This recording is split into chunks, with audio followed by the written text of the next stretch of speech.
आज के इस वीडियो में हम देखने वाले करंट अफेयर। आप सबका हमारे यूट्यूब चैनल पर स्वागत है।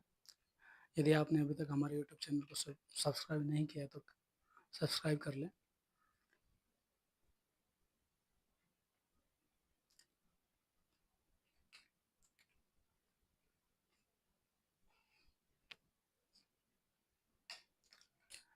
अभी दिल्ली पुलिस की वैकेंसी आ गई है, ठीक है। तो दिल्ली पुलिस की वैकेंसी के लिए एक मैथ्स का कंप्लीट बैच है जो फ्री लॉन्च किया जा रहा है। तो आप सभी हमारे यूट्यूब चैनल को सब्सक्राइब कर लें ताकि उसका ज़्यादा से ज़्यादा फ़ायदा आपको मिल सके, उसके नोटिफिकेशन आपको टाइम टू टाइम मिल सके। अभी मैथ्स के ना 2 तरीके की चीज़ें की जाएँगी। एक तो रेगुलर बेसिस पे जो टेस्ट सीरीज़ है वो करी जाएगी, ठीक है। मतलब कुछ क्वेश्चंस के सेट होंगे जो पूरे सिलेबस को कवर कर रहे होंगे, वो हम डिस्कस करेंगे। और एक टॉपिक वाइज़ चलेगा। टॉपिक वाइज़ में हम टॉपिक वाइज़ पूरा जो क्लास है, क्लास के फॉर्मेट में पढ़ेंगे। पहले उसकी थ्योरी पढ़ेंगे, फिर उसके क्वेश्चंस करेंगे। और जो टेस्ट सीरीज वाला पोर्शन होगा उसमें हम जो सारे जितना भी सिलेबस उसके क्वेश्चंस को मिक्स में करेंगे, ठीक है। तो आप हमारे यूट्यूब चैनल को सब्सक्राइब करके रखें ताकि आपको इसका ज़्यादा से ज़्यादा बेनिफिट मिल सके, फ़ायदा मिल सके। या तो आपने सब्सक्राइब कर लिया, अगर नहीं कर रखा है तो आप इसको सब्सक्राइब कर लें। चलो ठीक है, अभी शुरू करते हैं।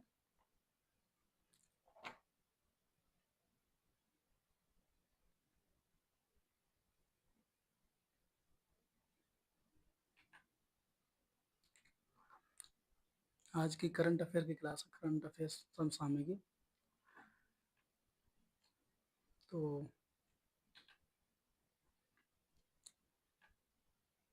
आज का पहला सवाल है। पहला सवाल है कि 10वां आयुर्वेद दिवस किस दिन मनाया गया है। 10वां आयुर्वेद दिवस किस दिन मनाया गया है, ठीक है।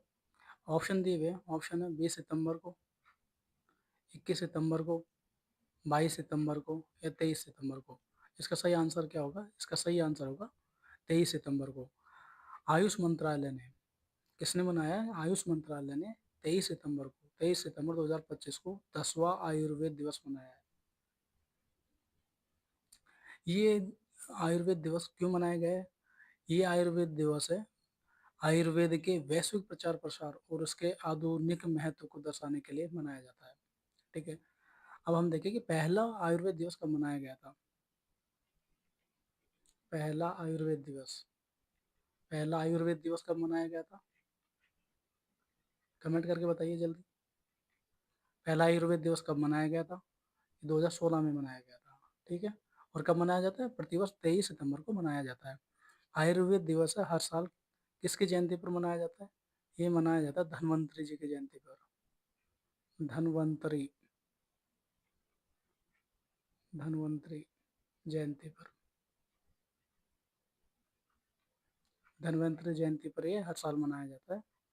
आयुष मंत्रालय है, तो आयुष मंत्रालय की स्थापना कब हुई है?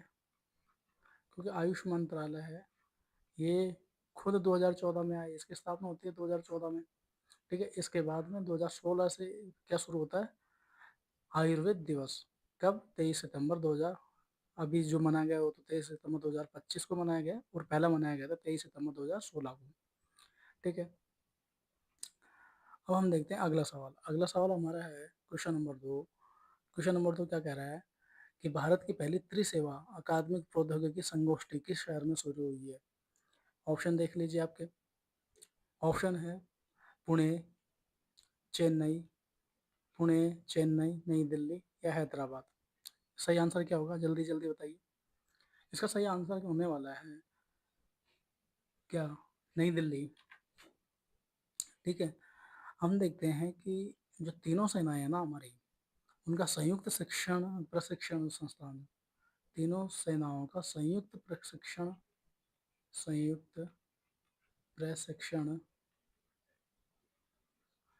संस्थान, संयुक्त प्रशिक्षण संस्थान है। कहाँ पर है ये? ये है एनडीए पुणे में, ठीक है, पुणे में। अभी रक्षा मंत्रालय जो है, रक्षा मंत्रालय किसके पास है? आप सबको पता होगा रक्षा मंत्रालय किसके पास है, बताएं। रक्षा मंत्रालय है राजनाथ सिंह जी के पास। ठीक है, राजनाथ सिंह। अगला सवाल देखते हैं, सवाल नंबर 3। सवाल नंबर 3 क्या कह रहा है? सवाल नंबर 3 है, अहमदनगर रेलवे स्टेशन किस राज्य में स्थित है जिसका नाम बदलकर अहिल्या नगर कर दिया गया है? अहमदनगर रेलवे स्टेशन है, इसका नाम हाल ही में बदलकर अहिल्या नगर कर दिया है। तो ये पूछ रहा है कि कौन से राज्य में पड़ता है ये, गुजरात में, महाराष्ट्र में, मध्य प्रदेश में या राजस्थान में? तो इसका सही आंसर क्या होने वाला है? ये अहमदनगर रेलवे स्टेशन है, किस राज्य में पड़ता है? तो ये पड़ता है आपका महाराष्ट्र में। ठीक है, महाराष्ट्र के जो अहमदनगर रेलवे स्टेशन है, इसका नाम बदलकर क्या कर दिया, अहिल्या नगर रेलवे स्टेशन कर दिया है। ये जो मराठा शासक थे ना, महारानी अहिल्याबाई होलकर, इसके सम्मान में रखा गया है। किसके सम्मान में रखा गया है? महारानी, महारानी अहिल्याबाई होलकर। ठीक है, किसके सम्मान में? किसके सम्मान में रखा गया है? महारानी अहिल्याबाई होलकर के सम्मान में। उन्होंने क्या किया था कि वाराणसी, उज्जैन, गंगा घाटों का पुनर्निर्माण करवाया था। महाराष्ट्र की कैपिटल तो आपको पता ही होगा, राजधानी है। क्वेश्चन नंबर 4 है, प्रोजेक्ट विजय का 15वां स्थापना दिवस किस संगठन ने मनाया है? आईटीबीपी, सीआरपीएफ, सीमा सड़क संगठन या सीआईएसएफ? इसका आंसर क्या होगा? इसका सही आंसर होगा बीआरओ, सीमा सड़क संगठन, बॉर्डर रोड ऑर्गेनाइजेशन। ठीक है, प्रोजेक्ट जो विजय था, प्रोजेक्ट प्रोजेक्ट विजय, इसका 15वां स्थापना दिवस था ये। इसका 15वां स्थापना दिवस है, 2025 है, बीआरओ द्वारा मनाया गया है।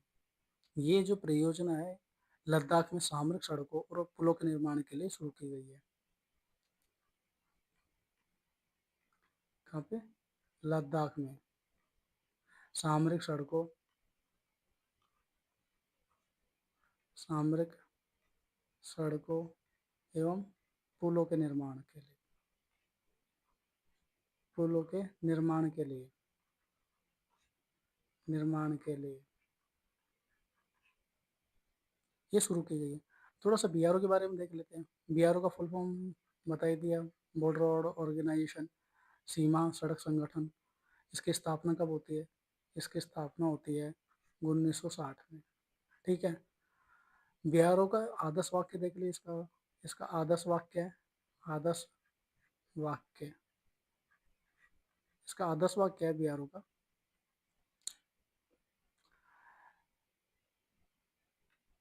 आदर्श वाक्य है श्रमेण सर्वम साध्यम।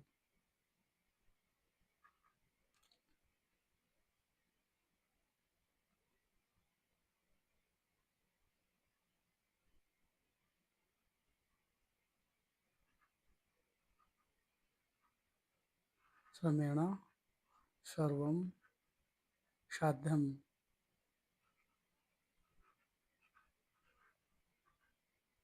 ठीक है, अगला सवाल, आपका सवाल नंबर 5। सवाल नंबर 5 कह रहा है कि लगातार 3 बार महिला बैलन डी और पुरस्कार जीतने वाली पहली महिला खिलाड़ी कौन बनी है? Alexi Alexia Putellas, Aitana Bonmati, Marta या मैगन रेपिनो? तो स्पेन की जो फुटबॉल खिलाड़ी है ना, एताना बोनमाटी, ठीक है, ये लगातार तीसरी बार बैलन डी और लगातार तीसरी बार बैलन डी और पुरस्कार जो जीतने वाली है वो महिला बनी है। और ये पहली महिला खिलाड़ी है जो तीसरी बार, लगातार तीसरी बार ये पुरस्कार जीती है। अगर हम इसकी बात करें कि ये जो पुरस्कार है इसकी शुरुआत कब होती है, इसकी शुरुआत होती है 1956 से। ठीक है, और इसके आयोजक कौन है? इसके आयोजक है फ्रांस फुटबॉल मैगजीन। और हम बात करें लगातार या सबसे ज़्यादा पुरुषों में किसने जीता है? सबसे ज़्यादा पुरुषों में किसने जीता है ये पुरस्कार? तो नाम आप सबको पता ही होगा, लियोनेल मेसी। ठीक है, कितनी बार जीता है? इसने जीता है 8 बार। ठीक है ना।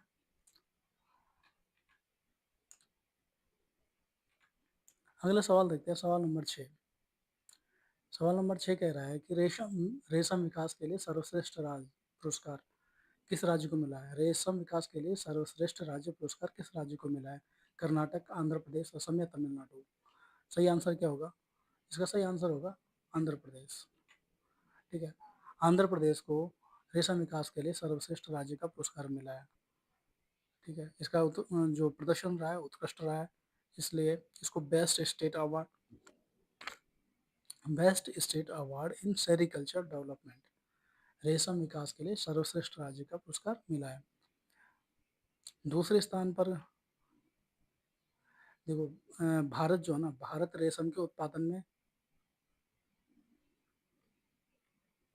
भारत का स्थान क्या है रेशम उत्पादन में?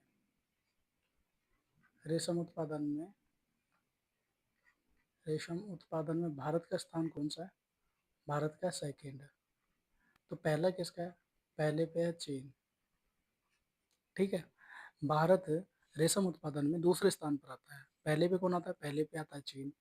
हम प्रमुख राज्यों की बात करेंगे, जहाँ पर प्रमुख राज्य जहाँ पर रेशम का उत्पादन किया जाता है, तो उसमें आ जाएगा कर्नाटक। कर्नाटक आ जाएगा।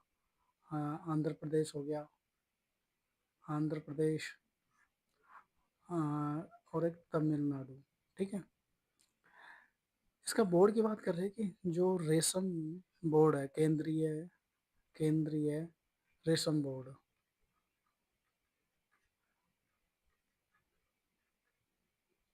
ये कहाँ पर है? ये है बेंगलुरु के अंदर। ठीक है, बेंगलुरु के अंदर है आपका केंद्रीय रेशम बोर्ड। अगला सवाल देखते हैं, सवाल नंबर 7। संयुक्त राष्ट्र ने वैश्विक सतत बीमा बोर्ड की भारतीय मूल की पहली महिला अध्यक्ष किसे नियुक्त किया है? संयुक्त राष्ट्र ने वैश्विक सतत बीमा बोर्ड की भारतीय मूल की पहली महिला अध्यक्ष किसे नियुक्त किया है? गीता गोपीनाथ, अमिता चौधरी, इंदिरा नूई या राधा झा? बताएं, जल्दी बताएं, सही आंसर क्या होगा इसका? इसका सही आंसर होगा अमिता चौधरी। ठीक है, भारतीय मूल की अमिता चौधरी है, उसको global sustainable insurance board United Nations की पहली भारतीय मूल की महिला अध्यक्ष नियुक्त किया है। तो संयुक्त राष्ट्र के बारे में देखें तो संयुक्त राष्ट्र की स्थापना कब होती है? तो आपको पता ही होगा, संयुक्त राष्ट्र की स्थापना कब होती है? ये होती है 1945 में। ठीक है, इसका मुख्यालय कहाँ है संयुक्त राष्ट्र का? संयुक्त राष्ट्र का मुख्यालय कहाँ पर है? इसका मुख्यालय होगा न्यूयॉर्क के अंदर। न्यूयॉर्क के अंदर। न्यूयॉर्क कहाँ पे है? अमेरिका। ठीक है, संयुक्त राष्ट्र के सदस्य देश कितने हैं? 193। अगला सवाल देखते हैं, सवाल नंबर 8। भारत का एकमात्र सक्रिय ज्वालामुखी कहाँ पर था जो फट गया है? फट कहाँ फटा है? ठीक है, ऑप्शन है आपके नारकोंडम, बैरन द्वीप, माउंट आबू या लक्षद्वीप। तो इसका सही आंसर होगा बैरन द्वीप, क्योंकि भारत का जो सक्रिय ज्वालामुखी था ना वो बैरन द्वीप पे है।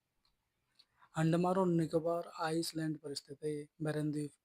ये भारत का एकमात्र सक्रिय ज्वालामुखी है जो हाल ही में फटा है। बैरन द्वीप है, इस पर जो आखिरी बार कब फटा था ये बैरन द्वीप पर, एक आखिरी बार कब फटा था? ये फटा था 2017 में। ठीक है, 2017 में फटा था ये। उसके बाद में हाल ही में अभी फटा है। इसकी ऊंचाई कितनी है? इसकी ऊंचाई थी 354 मीटर।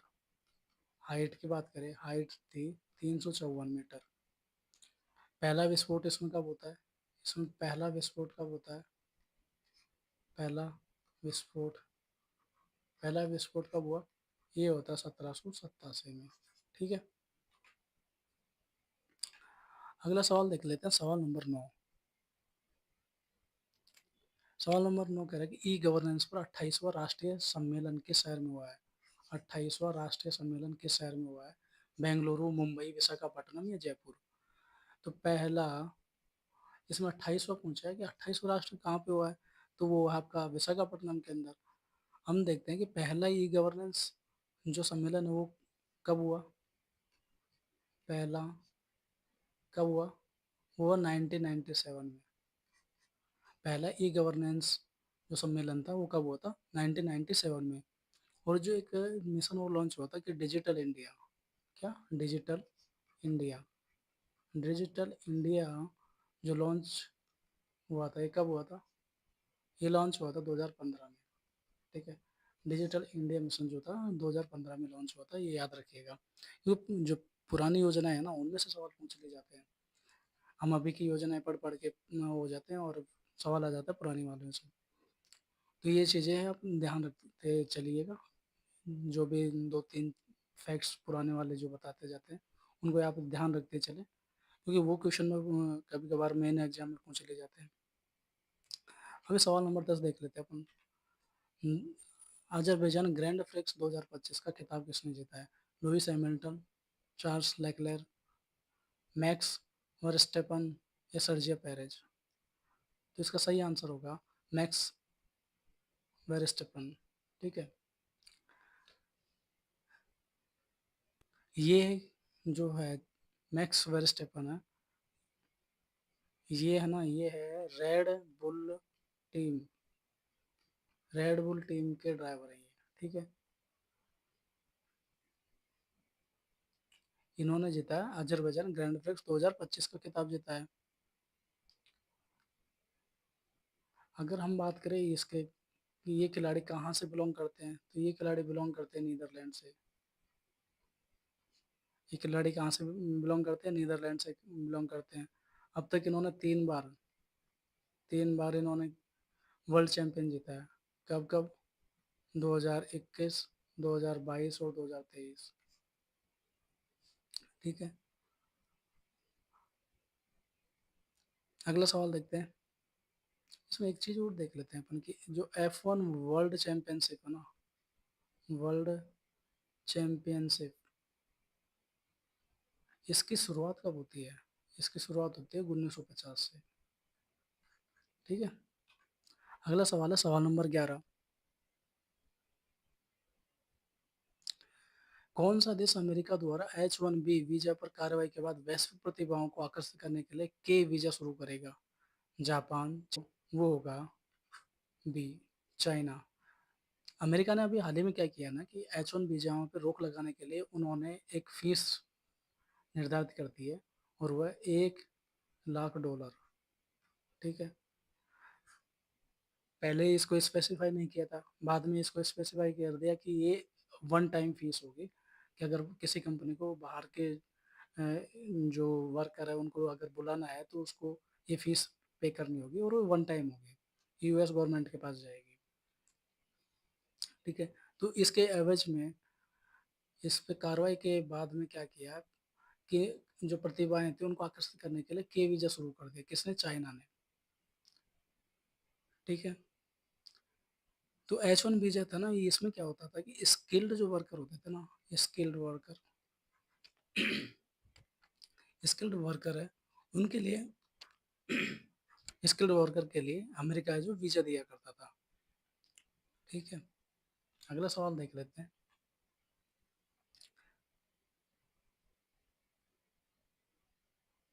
सवाल नंबर 12। मैत्री 2.0 क्रॉस इनक्यूबेशन पहल भारत और किस देश के बीच शुरू हुई है? ऑप्शन आपके हैं ब्राजील, जापान, जर्मनी या दक्षिण अफ्रीका। तो सही आंसर क्या होगा इसका? सही आंसर होगा जर्मनी। या सही आंसर जर्मनी होगा? नहीं, आंसर होगा आपका ब्राजील। ठीक है, भारत और ब्राजील ने मैत्री 2.0 नामक क्रॉस इंक्यूबेशन पहल शुरू की है, जो कृषि प्रौद्योगिकी और स्टार्टअप्स के सहयोग को बढ़ावा देगी। ठीक है,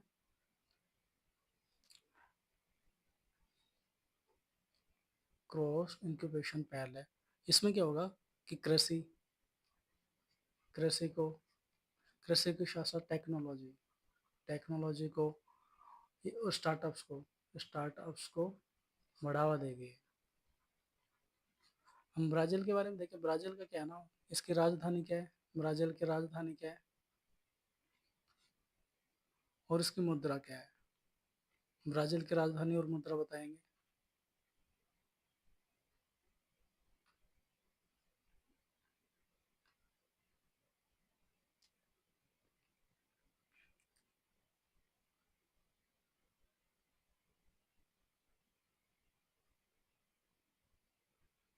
ठीक है, ब्राज़ील की राजधानी और मुद्रा बताएंगे फटाफट से। इसकी राजधानी है ब्रासिलिया। अगला सवाल देखते हैं, सवाल नंबर 13, और ये आज का लास्ट सवाल होगा।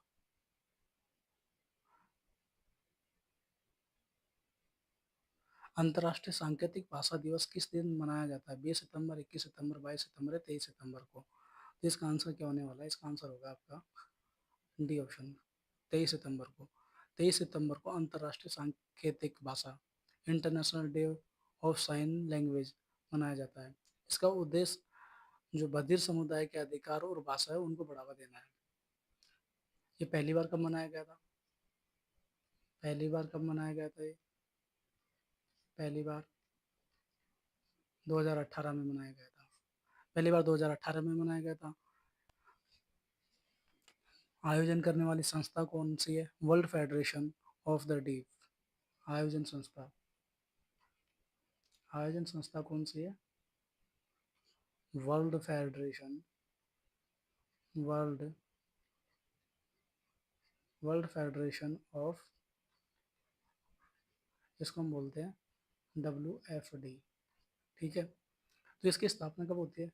वर्ल्ड स्थापना कब होती है इसकी? वर्ल्ड फेडरेशन डीफ की स्थापना होती है 1951 के अंदर, 1951 में रोम, इटली के अंदर। ठीक है,